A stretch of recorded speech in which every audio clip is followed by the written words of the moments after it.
But I argue that technology is a form of wealth. As families, we have got to figure out where in the Bible to go to get a theology of technology. And I love what Doug Wilson says here. It really helps us figure out, okay, what does the Bible say? Is the Bible silent really about technology? And as Doug Wilson describes, there is so much content in the Bible around technology if you categorize it properly. So take a listen. Even technology is a gift from God.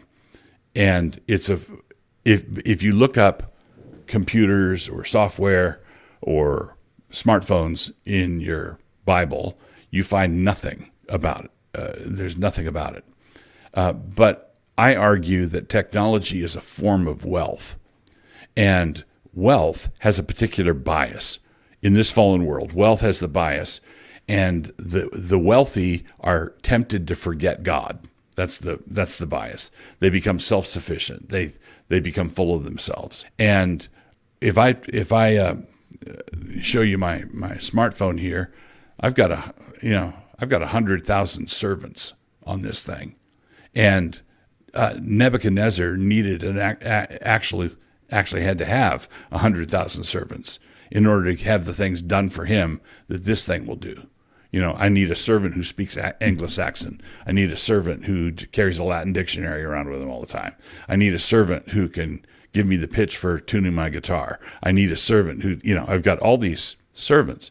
Well, what this is staggering wealth. That's what it is. It's staggering wealth. And I have to teach my kids today how to handle wealth, right? So when I was a kid, you could, and I'm not trying to, I know how this sounds, but when I was a kid, you could be occupied all afternoon in the backyard with a couple of sticks, right? You just play with your brothers and sisters, and you played until dark, and you were playing with sticks, and that was however much fun it was, and it was a lot of fun. It was not wealthy. It was not the rich kid. It was the lower middle class kid playing with sticks.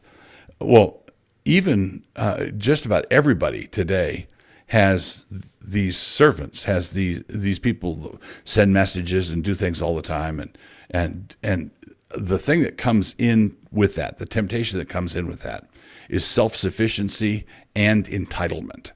All right, self-sufficiency and entitlement.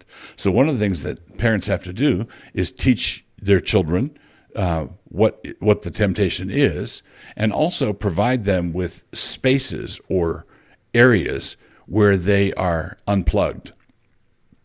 You don't want a dinner table with 5 or 6 people sitting around the dinner table all looking at their phones. So how do we think about this today?